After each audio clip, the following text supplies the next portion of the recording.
सुप्रभात बच्चों, मैं संध्या मिश्रा आपकी हिंदी अध्यापिका।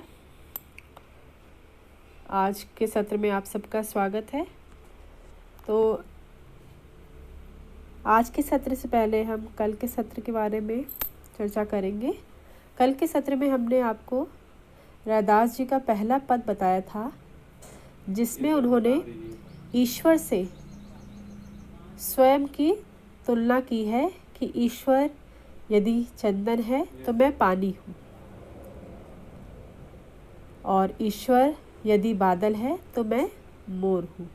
तो इसी तरह से उन्होंने हर पंक्ति में स्वयं से ईश्वर के साथ तुलना की है कि ईश्वर जहाँ जहाँ है वहाँ वहाँ मैं हूँ।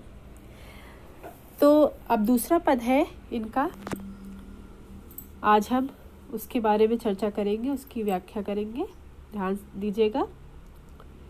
दूसरा पद है, ऐसी लाल तुझ बिन कौन करे, गरीब निवाज गुसैया, मेरा माथ है छत्र धरे, जाकी छोती जगत कऊ लागे, तापर तुही ढरे, नीचह ऊंच करे मेरा गोबिंदु, काहू ते न डरे, नाम देव कबीर तिलोचनु, सधना सैन उतरे, कही रविदासु सुनहु रे संतहु, हरिज्यू ते सभय सरे। तो इसमें पहली लाइन का पहले हम अर्थ जानेंगे। पहली लाइन में है, ऐसी लाल तुझ बिन कौन करे। अब यहाँ पे लाल शब्द जो है वो भगवान के लिए कहा गया है। तो कह रहे, ऐसी लाल तुझ बिन कौन करे, हे ईश्वर आपके बिना ऐसा कार्य कौन कर सकता है। कौन मतलब कौन, करे मतलब करना। हे ईश्वर आपके सिवा यह कार्य कौन कर सकता है। क्या कार्य, अभी आगे बताएंगे। गरीब निवाज गुसैया। अब गरीब निवाज गुसैया, गरीबों पर दया करने वाले स्वामी। गरीब निवाज मतलब दया करने वाले, और गुसैया का अर्थ है स्वामी। यहाँ पे ईश्वर को गुसैया कहा गया है। मेरा माथ है छत्र धरे, कि हे ईश्वर आप गरीबों का के स्वामी हो, और उनके सर पे, माथे मतलब मत्था, फॉरहेड जिसे कहते हो। छत्र मतलब छत्र, जो ईश्वर आपने मंदिर में देखा होगा, भगवान के ऊपर गोल एक छत्र रखा आता है, या सोने का होता है, कहीं चांदी का होता है, तो उसको छत्र बोलते हैं। मतलब उनके ऊपर, मस्तक के ऊपर एक किसी का छाया होना। तो कह रहे हैं भगवान आप गरीबों का उद्धार करने वाले हो, और आप ही उनके माथे पर, उनके मस्तक पर छत्र रखते हो, मतलब उनको सम्मान दिलाते हो। छत्र रखना यहाँ पे मुकुट पहनना या छत्र रखना नहीं, यहाँ पे इसका अर्थ है उनको सम्मान दिलाना समाज में। जाकी छोती जगत कऊ लागे, तापर तुही ढरे। जाकी छोती, छोती का अर्थ है यहाँ पर छुआछूत, अनटचेबिलिटी, जिसे आप इंग्लिश में बोलते हो। तो कह रहे, जाकी छोती जगत कऊ लागे। इस संसार में लोग जो है छुआछूत जो मानते हैं, निम्न वर्ग के लोगों को, उनसे दूर रहते हैं, उनका छुआ हुआ खाते नहीं है, पीते नहीं है, और उनको दूर रखते हैं। तो ऐसे जगत में तापर तू ही ढरे, उन पर आप ही जो हो, ढरे मतलब द्रवित होते हो या दया करते हो। तू ही मतलब आप ही।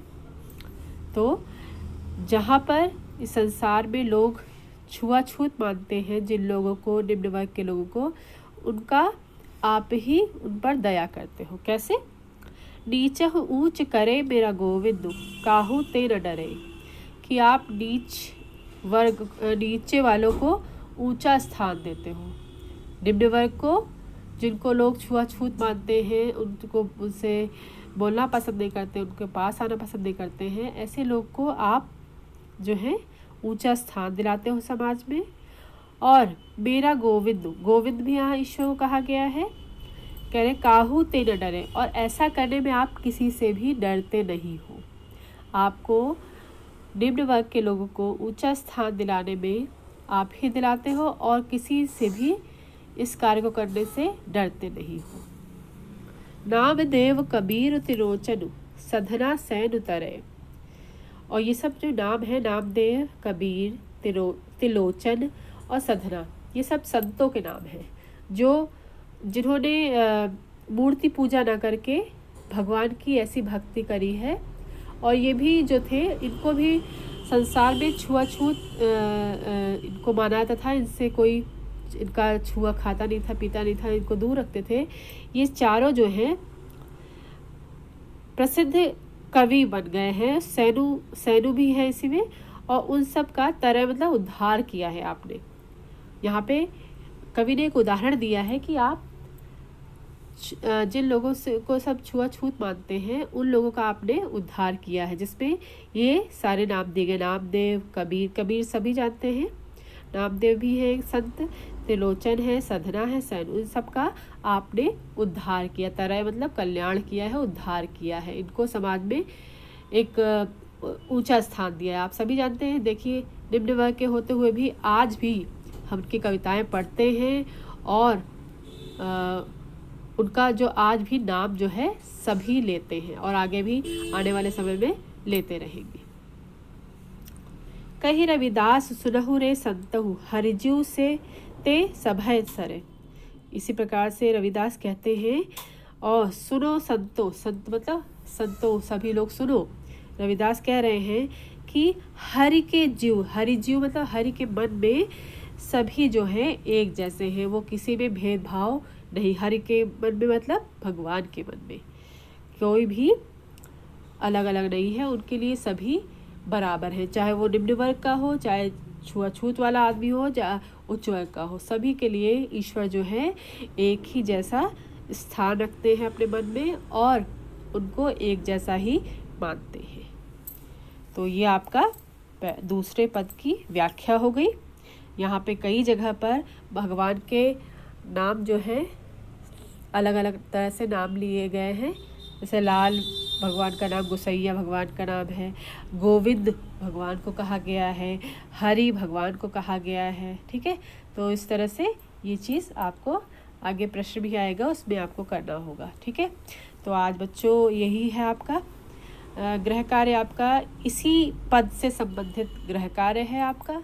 कल के गृह कार्य में मैंने आपको पहले पद से संबंधित 3 प्रश्न दिए थे और आज हम आपको दूसरे पद से संबंधित 3 प्रश्न दे रहे हैं लिखने के लिए। उसी में आगे आप कंटिन्यू करिएगा।